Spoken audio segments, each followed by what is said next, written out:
오늘 설교 제목은 더 나은 의, 경멸에서 존중으로 라는 제목입니다. 앞으로 더 나은 의라는 제목을 크게 가지고 그 제목에 따르는 소제목들을 가지고 함께 나누려고 합니다. 더 나은 의. 우리 팔복 나누고 하면서 의가 중요하다. 예수님께서 가르치시는 것 중에 의가 중요한 주제이다 라고 나누었었죠. 그러면서 예수님께서 말씀하시는 의는 어떤 도덕적이거나 어떤 행위에 따르는 의가 아니라 관계 속에서 찾는 의다라고 말씀드렸습니다. 이 의는 하나님과의 관계에서 먼저 의로워져야 하고 그 관계가 바르게 되어져야 하고 그리고 나서 우리가 사람들과의 관계 또 피조 세계와의 관계도 아름답게 맺어야 합니다. 하나님께서 원래 의도하신 관계가 있다는 거죠.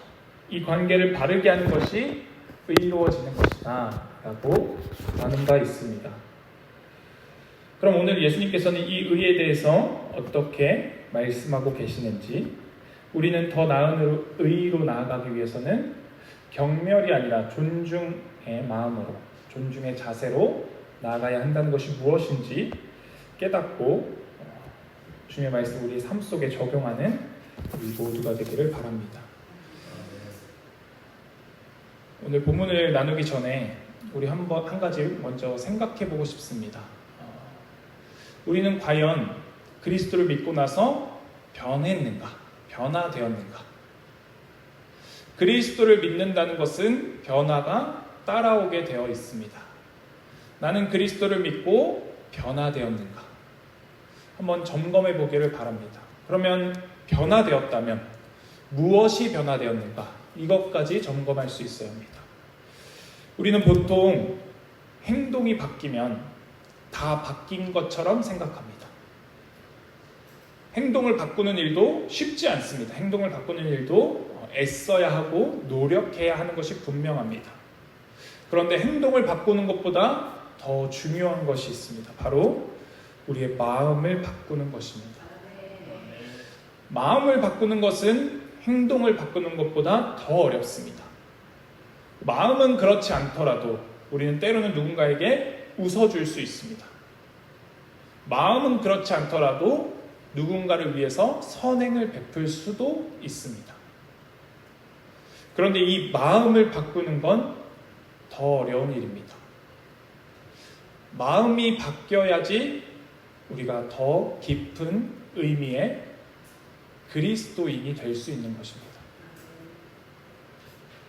마음이 바뀌지 않았기 때문에 그리스도인이 아니다라고 단정 지을 수는 없지만 참된 그리스도인은 마음이 바뀐 사람이다라고는 이야기할 수 있습니다. 그런데 문제는 이 마음을 바꾸는 것이 매우 어렵거나 혹은 불가능하게 느껴진다는 것입니다. 그렇기 때문에 우리에게 그리스도가, 메시아가, 구원자가 필요하다라고 기독교에서 누누이 이야기하고 있는 것입니다. 이 이야기에 대해서 예수님은 오늘 본문에서 살인이라는 심각한 문제를 가지고 우리에게 설명해주고 계십니다. 그 전에 예수님은 17절에 이렇게 말씀하십니다. 내가 율법이나 예언자들의 말을 폐하러 온 줄로 생각하지 말아라. 폐하러 온 것이 아니라 완성하러 왔다라고 말씀해주고 계십니다. 예수님께서 율법을 폐하러 오신 것이 아니라 완성하러 오셨다라는 것입니다. 왜냐하면 예수님은 안식일에 병든 사람을 고치기도 하셨고 예수님의 제자들도 안식일에 밀이삭을 까서 먹는다든지 그들이 행하는 일, 예수님께서 행하시는 일들이 율법을 어기는 것처럼 보였기 때문에 예수님은 율법을 약화시키는 분이 아닌가, 율법을 폐하시는 분이 아닌가라는 의문을 가진 시선들이 있었다는 것입니다. 그래서 예수님은 확실하게 여기서 말씀하십니다. 나는 율법을 완성하러 왔다라는 것입니다. 이 말씀은 율법이 불완전하거나 부족하다라는 말씀이 아니라 이런 의미입니다. 율법은 마치 우리에게 씨앗과 같이 주어진 것입니다. 씨앗 자체로는 그것이 가진 의미나 그것이 가진 어떤 역할을 온전히 해낼 수가 없습니다. 씨앗은 싹을 틔워야 하고 자라나야 하고 잎을 내야 하고 꽃을 피고 열매를 맺어야 하는 것입니다. 그런데 율법이라는 씨앗만 가지고서는 이 일을 다 할 수 없다는 것입니다. 율법은 우리로 하여금 죄를 깨닫게 하지만 바른 길로 가게 하는 일은 하지 못했습니다. 예수님은 율법을 완성하러 오셨는데 우리가 율법으로 말미암아 죄를 깨닫고 나면 우리가 가야 할 바를 알게 됩니다. 죄를 짓지 않는 자리로 가야 한다는 것은 알게 됩니다. 그런데 여기서 한 발 더 나아가는 것이 그리스도께서 율법을 완성하신 일입니다. 죄를 짓지 않는 것이 아니라 죄를 짓지 않는 것에서 더 적극적인 의미로 살인하지 않는다는 것은 무엇을 말씀하시는가? 이것이 오늘 본문 속에서 예수님께서 말씀하시는 것입니다. 그러니 율법은 그저 지키기 위해서 존재하는 것이 아닙니다. 무엇을 하지 않기 위해서 혹은 무엇을 행하기 위해서 존재하는 것이 아니라 그것에서 더 나아가서 율법이 가지고 있는, 율법이 담고 있는 참된 가치와 의미가 무엇인가가 예수 그리스도를 통해서만 드러난다라는 것입니다. 예수님은 이 율법이 천지가 없어지기 전에는 율법의 1.1획도 없어지지 않겠다라고 말씀하시며 이 율법이 얼마나 중요한지 또한 말씀해 주고 계십니다. 이 천지가 피조세계가 사라지는 것보다 율법이 더 중요하다는 것입니다. 그러니 피조세계의 끝날까지 율법이 계속된다는 것입니다. 그러면 이 율법을 문자적으로 지켜야 하는가? 라는 질문에는 그렇지 않다라고 답할 수 있습니다. 우리는 율법을 문자적으로 지키는 것이 아니라 율법이 함의하고 있는 그 의미, 그 가치를 깨닫고 우리의 삶에 적용할 필요가 있다는 것입니다. 그러면서 예수님은 부담스럽고 또 무서운 말씀을 하십니다. 20절에 이렇게 말씀하십니다. 너희의 의가 율법학자들과 바리새파 사람들의 의보다 낫지 않으면 너희는 하늘나라에 들어가지 못할 것이다. 율법학자들과 바리새파 사람들의 의보다 낫지 않으면, 예수님은 여기서 더 나은 의를 말씀하고 계십니다. 바리새인들 당시에 가장 의롭고 경건하다라고 여겨지던 사람들이었습니다. 바리새인들이 가르치는 대로, 율법학자들이 가르치는 대로 유대인들은 따라야 한다고 믿었습니다. 그것이 율법을 지키는 일이다라고 믿었다는 것입니다. 그런데 예수님은 그들보다 더 나은 의의를 가져야 한다라고 우리에게 가르쳐주고 계십니다. 이것은 세세한 규정들을 지키는 어떤 행위적인, 더 많은 것을 행하는 것을 말씀하시는 것이 아니라 율법의 참된 의미를 알고 지키는 자리로 나아가는 것을 말씀하시는 것입니다. 그래서 마태복음 23장에 가면 예수님이 이런 말씀을 하십니다. 바리새인들이나 율법학자가 박하, 회양, 근체 같은 것들의 11조를 철저하게 지키는데 너희는 정의와 자비와 신의를 버렸다라고 말씀하십니다. 그러면서 이 두 가지를 다 가지라라고 가르치고 계십니다. 정의와 자비와 신의. 이것이 율법이 담고 있는 더 깊은 의미의 가치들입니다. 박하의 11조를 지켰다라는 것은 박하 그 민트를 말합니다. 그럼 이 잎이 있어서 잎을 세는 겁니다. 그 잎을 세서는 이것의 열의 하나를 하나님께 바치는데 정작 중요한 정의와 자비와 신의를 버렸다는 것입니다. 우리의 신앙생활이 이 길로 가서는 안 됩니다. 분명 우리는 주의를 잘 지켜야 하고 주님께 11조를 드려야 하고 주님의 말씀을 따라야 합니다. 어떤 행위적인 것들이 분명 따라옵니다. 그러나 이 행위적인 것에 얽매이기 시작해서는 이 행위적인 것을 행했냐 안 했냐에만 빠지면 정의와 자비와 신의를 놓치게 된다는 것입니다. 이 행위적인 것들을 행하는 것에도 정의와 자비와 신의가 우리에게 있는가, 이것을 돌아보아야 합니다. 그러면서 예수님은 온 율법과 선지자의 강령이 하나님을 사랑하는 것, 이웃을 사랑하는 것에 담겨 있다라고 가르쳐 주시고 계십니다. 그러면서 예수님은 21절에 살인에 대해서 이렇게 말씀하십니다. 옛 사람들에게 말하기를 살인하지 말아라. 누구든지 살인하는 사람은 재판을 받아야 할 것이다 한 것을 너희는 들었다 라고 말씀하십니다. 이 본문으로부터 21절로부터 예수님은 이 뒤에서 계속해서 너희는 무엇을 들었다, 그러는 나는 이렇게 말한다 라는 말씀을 이어서 하십니다. 그 첫 번째로 살인에 대한 말씀을 예수님께서 말씀하십니다. 살인하지 말아라 라고 말씀하신 말씀. 그리고 나서 22절은 이렇게 이어집니다. 그러나 나는 너희에게 말한다. 자기 형제나 자매에게 성내는 사람은 누구나 심판을 받는다. 자기 형제나 자매에게 얼간이라고 말하는 사람은 누구나 공의회에 불려갈 것이요, 또 바보라고 말하는 사람은 지옥 불 속에 던져질 것이다 라는 말씀을 이어서 하십니다. 이 본문을 좀 자세히 보면 예수님이 말씀하시는 우리가 행한 죄악과 그것에 따르는 심판 혹은 공의에 끌려간다는 것이나 지옥불에 던져진다는 것이나 이런 것들이 점점 강화되는 것을 볼 수 있습니다. 그런데 따지고 보면 살인하는 것이 가장 큰 죄입니다. 우리가 보기에. 그런데 살인하는 것은 재판을 받아야 할 것이다 라고 말씀하셨는데, 마지막에 가장 가벼운 죄 같아 보이는 바보라고 말하는 사람은 지옥불 속에 던져진다 라고 더 엄한 심판을 말씀하고 계십니다. 그러니 예수님께서 말씀하시는 살인이나 바보라고 말하는 것이나 큰 차이가 없다는 것입니다. 왜냐하면 살인의 뿌리가 형제를 업신여기는, 경멸히 여기는 마음에서 나왔기 때문입니다. 바보라고 말한다는 것, 여기서 말하는 바보는 장난스럽게 바보라고 말하는 것이 아니라 그 사람의 존재 가치를 평가절하하는 것을 말합니다. 내가 심판자의 자리에 서서는 그 사람의 가치를, 그 사람의 존재를 가볍게 여기는 것입니다. 업신여기는 상태를 말하는 것입니다.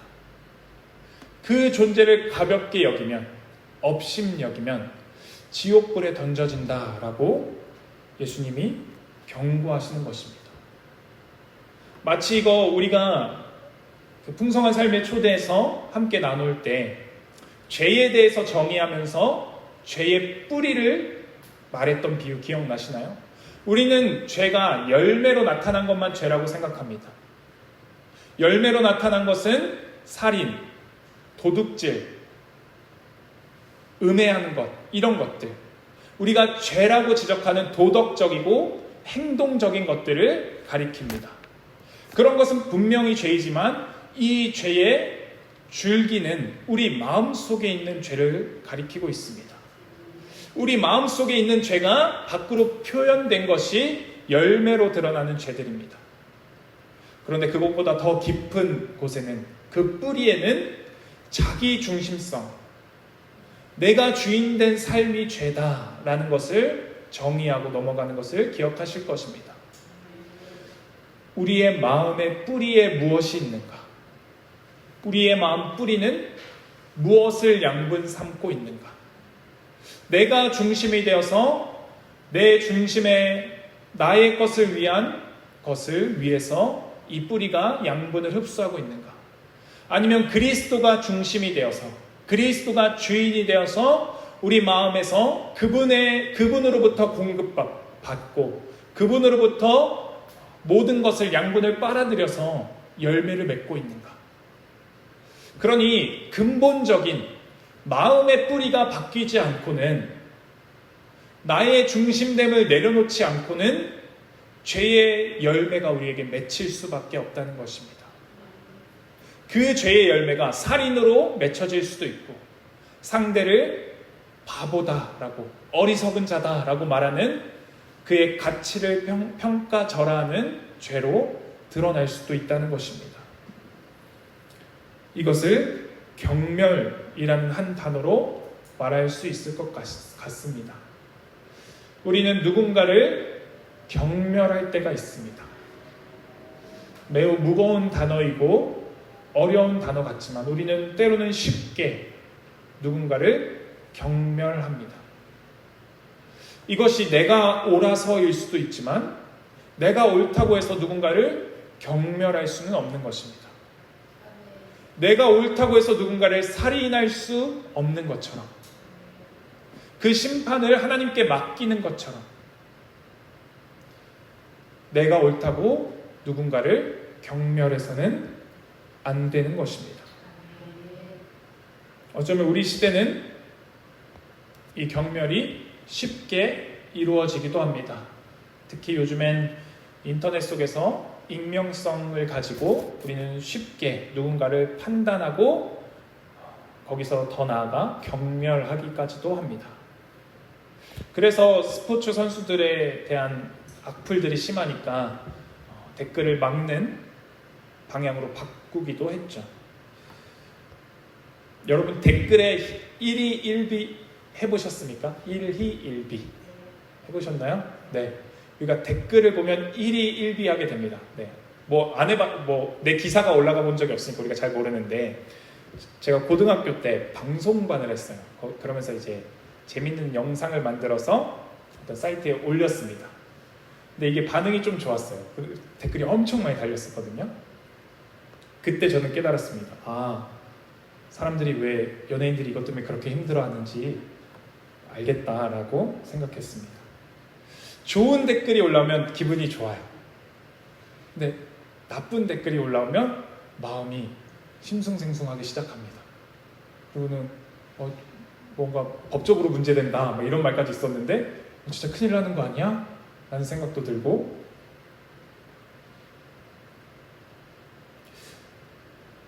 우리가 댓글을 잘 쓰지 않더라도 우리는 댓글을 쓴 사람들처럼 생각할 때가 있습니다. 그게 사실은 우리의 본 모습인 거죠. 누군가를 쉽게 판단하고 누군가의 가치를 결정하는 것. 우리는 누구의 가치를 결정할 권한이 없는 존재들입니다. 우리가 가치를 결정하고 있는 그가 하나님의 형상으로 지어진 또 다른 사람임을 우리가 잊어버린 것입니다. 우리는 특히 가까운 사람들의 가치를 결정합니다. 내가 모르는 사람의 가치는 우리가 결정할 수도 없고 그의 존재도 모르기 때문에 우리는 아무 생각이 없습니다. 그런데 내가 아는 그 사람, 내가 불편히 여기는 그 사람의 가치는 우리가 쉽게 내려버린다는 것입니다. 그러면서 예수님은 지옥불에 던져진다라고 말씀하셨는데, 여기서 지옥이라는 단어, 게헨나라는 단어는 예루살렘 남쪽에 있는 한 골짜기를 가리키는 이름입니다. 게헨나라는 단어는. 그래서 우리말로는 흰놈의 골짜기라고 번역되는데, 왜 흰놈의 골짜기가 게헨나, 지옥으로까지 바뀌었는가 좀 살펴보면, 이 흰놈 골짜기에서는 이스라엘의 악한 왕들이 자신의 자녀들을 이방 신들에게 제물 삼아서 불살랐습니다. 하나님께서는 그들의 죄악을 보시면서 예레미야를 통해서 심판을 말씀하셨습니다. 너희가 너희 자녀를 제물로 가치 없게 여기며 드렸던 그 자리에서 너희의 시체가 불타게 될 것이다. 이런 심판의 말씀을 하셨습니다. 그러니 게헨나라는 곳은 지옥이라고 생각하는, 우리가 생각하는 사후세계의 어떤 곳이라기보다 하나님께서 우리가 행한 대로 심판하겠다, 우리가 행한 대로 갚으시겠다라고 말씀하시는 곳임을 우리가 좀 생각해 볼 필요가 있습니다. 네가 남에게 불을 지폈던 그곳에서 너의 시체가 불타게 될 것이다 라는 말씀과도 같은 것입니다. 지옥불에 던져진다는 것은 그런 의미입니다. 그러니 우리가 누군가를 경멸했다면 하나님께서도 우리를 경멸하시겠다라는 말씀처럼 보아야 하는 것입니다. 그래서 우리 산상수훈의 절정인 주기도문에서 예수님께서 우리에게 이런 기도를 가르쳐 주십니다. 우리가 우리에게 잘못한 자를 용서해 준 것 같이 우리의 죄를 사해 주십시오라고 기도를 가르쳐 주십니다. 우리가 누군가를 경멸한다는 것을 생각할 때, 경멸의 자리에 우리가 서 있을 때 두려워해야 합니다. 그 경멸의 자리에서 돌이켜야 합니다.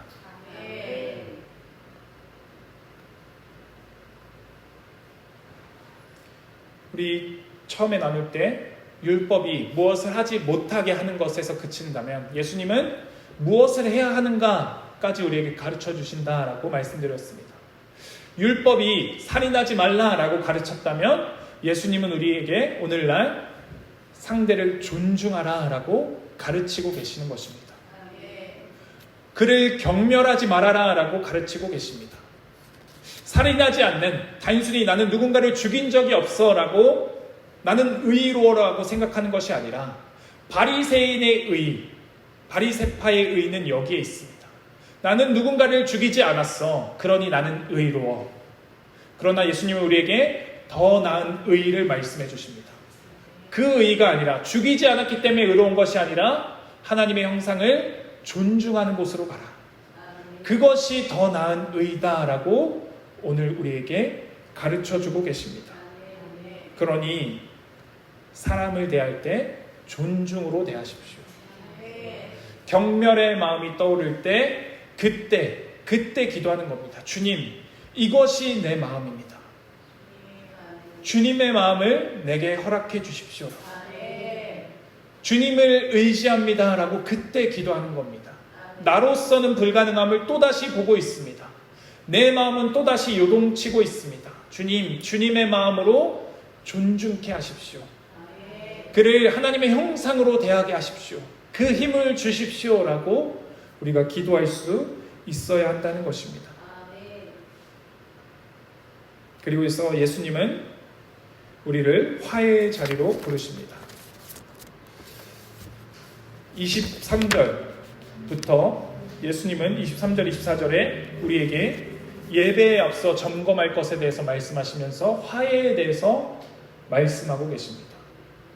제사를 드리기 위해 제물을 가지고 성전에 올라가다가 내가 누군가에게 원망 들을 만한 일이 떠오르면 제물을 다 내려놓고 하나님께 예배 드리는 것을, 제사 드리는 것을 잠시 미루고 그에게 가서 화해하라라고 가르치고 계십니다. 이것이 제사보다 화해가 중요하다 말씀하시는 것이 아니라 제사가 화해와 엮여 있다는 것입니다. 묶여 있다는 것입니다. 우리가 화해하지 않고는, 올바른 관계를 맺지 않고는, 의의를 행하지 않고는 하나님과의 예배가 온전해질 수 없다는 것을 가르쳐주고 계십니다. 여기서 우리가 좀 주목해 볼 만한 것이 있습니다. 내 형제나 자매가 내게 어떤 원한을 품고 있다는 생각이 나거든 이라고 말씀하십니다. 네가 누구에게 잘못했거든 이라고 말씀하지 않으시고 형제나 자매가 너에게 원망할 만한 일이 생각나거든 이라고 말씀하십니다. 이것은 우리가 잘못한 일일 수도 있지만 혹은 우리의 잘못 때문에 기인하지 않은 일일 수도 있습니다.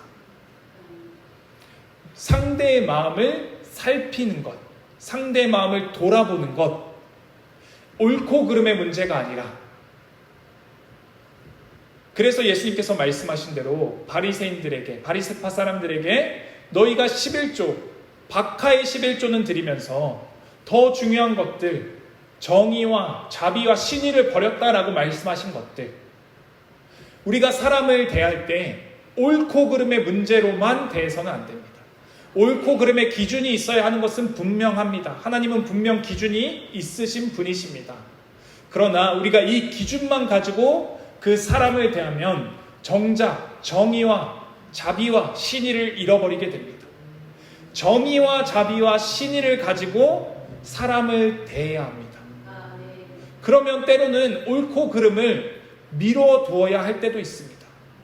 옳고 그름의 가치는 있지만 지금 이 사람이 이것을 따라올 수 없는 환경이라면, 처지라면, 그 수준에 머물러 있다면 우리는 때로는 자비로, 하나님의 헤세드의 사랑으로 그들을 언약의 사랑으로 붙들어 줄 필요도 있는 것입니다.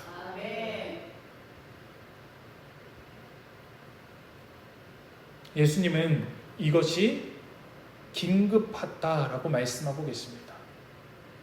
제사를 드리기 전에 가서 해결하고 와라 라고 말씀하십니다.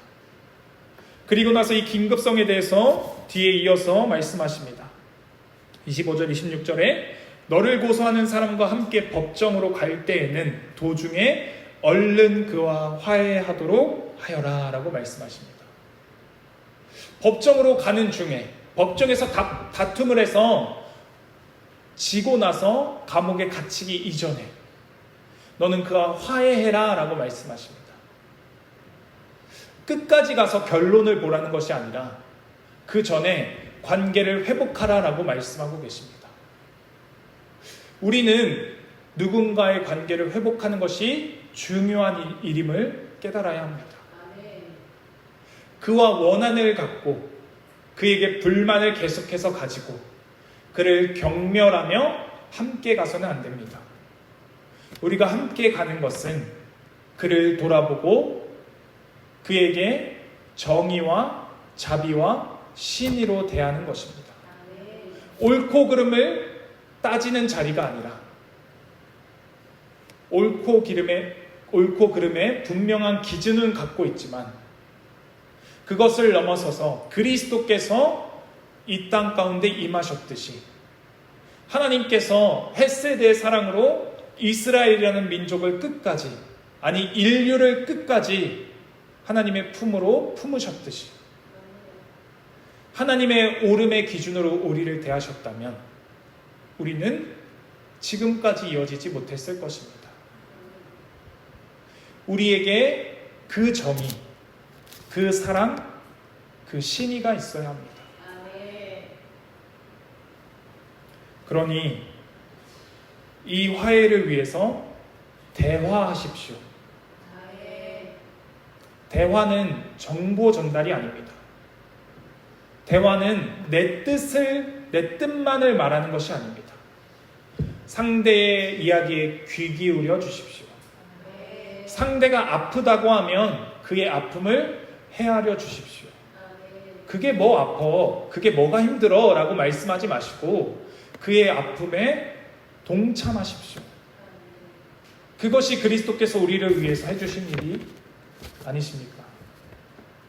그리스도께서 임마누엘 하셨다는 것은 우리의 생의 어려움을, 우리의 생의 고난에 동참해 주시는 것입니다.